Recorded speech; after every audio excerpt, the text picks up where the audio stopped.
உங்கள் காரில் யாருக்காவது லிஃப்ட் கொடுத்தால் அது சட்டவிரோதமா? அனைவருக்கும் வணக்கம். இந்திய மோட்டார் வாகன சட்டத்தில் உள்ள சில விதிகள் தெளிவற்றதாக உள்ளன.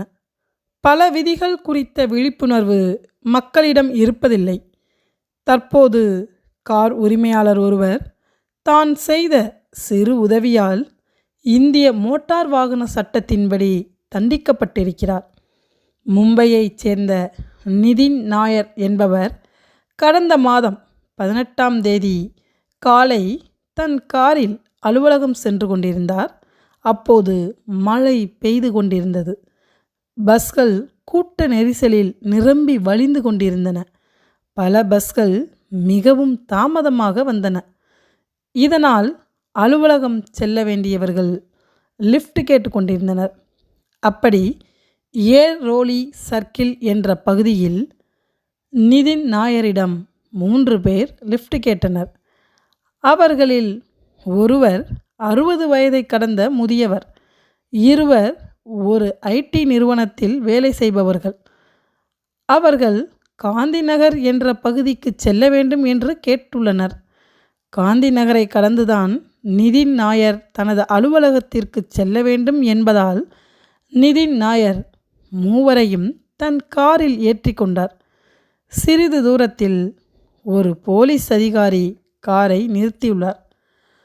உடன் பயணிப்பவர்கள் யார் என்ற கேள்வியை போலீஸ் அதிகாரி கேட்க, அவர்களுக்கு தான் லிஃப்ட் கொடுத்ததாக நிதின் நாயர் கூறியிருக்கிறார்.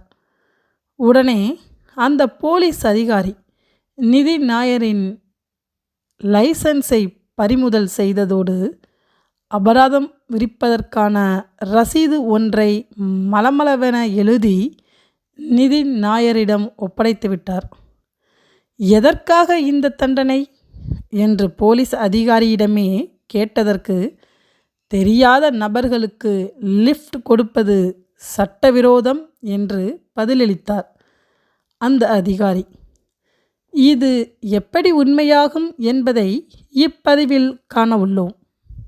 இதுவரை நமது தட்சால் யுவர் ஆனர் சேனலை சப்ஸ்கிரைப் செய்யாதவர்கள் சப்ஸ்கிரைப் செய்து பெல் பட்டனை அழுத்துவதுடன் லைக் கொடுத்து உங்கள் நண்பர்கள், உறவினர்கள் என அனைவருக்கும் ஷேர் செய்து நமது இந்த சமுதாய மேம்பாட்டு முயற்சிக்கு ஒரு அரணாக இருந்து ஆதரவு அளிக்கும்படி அன்புடன் வேண்டுகிறேன். மறுநாள் போலீஸ் நிலையம் சென்ற நாயரிடம் இந்திய வாகன சட்டம் 66 1988 கீழ் தண்டிக்கப்பட்டிருப்பதாகவும், அதனால் கோர்ட்டிற்கு சென்று அபராதம் கட்டினால்தான் லைசன்ஸை திரும்பப் பெற வேண்டும் எனவும் போலீசார் கூறியுள்ளனர். தனக்கு தெரிந்த வழக்கறிஞர்களிடம் ஆலோசனை கேட்டபோதுதான் தனியார் வாகனத்தில் தெரியாத நபர்களுக்கு லிஃப்ட் கொடுப்பது தவறு என்ற சட்டம் உண்மையிலேயே இருப்பது அவருக்கு தெரிய வந்தது. பின்னர் கோர்ட்டுக்கு சென்று நீதிபதி முன் குற்றத்தை ஒப்புக்கொண்டார். அவருக்கு 2000 ரூபாய் அபராதம் விதிக்கப்பட்டது.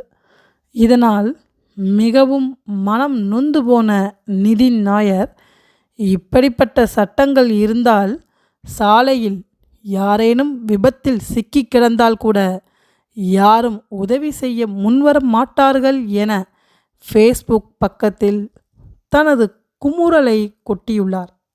எந்த ஒரு நபரும் தனது தனியார் வாகனத்தை பயணிகள் வாகனமாகவோ அல்லது சரக்கு வாகனமாகவோ பயன்படுத்தக்கூடாது என இந்திய மோட்டார் வாகன சட்டத்தில் விதிகள் இருப்பது உண்மைதான். இந்த சட்டத்திற்கு 2 காரணங்கள் உள்ளன. முதல் காரணம், வரி கட்டுவதை தவிர்க்க வேண்டும் என்பதற்காக சிலர் பெர்மிட் இல்லாமல் தங்கள் சொந்த வாகனங்களை டாக்ஸியாக பயன்படுத்துகின்றனர். இதன் மூலம் சட்டவிரோதமாக அவர்கள் பணம் சம்பாதிக்கின்றனர். இரண்டாவது காரணம், வாகன உரிமையாளரின் பாதுகாப்பு.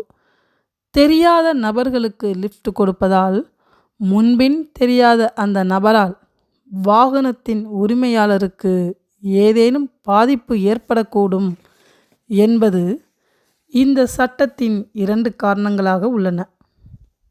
That's all your honour. மீண்டும் புதிய சமுதாய சிந்தனை கருத்துக்களுடன் சந்திப்போம். நன்றி, வணக்கம்.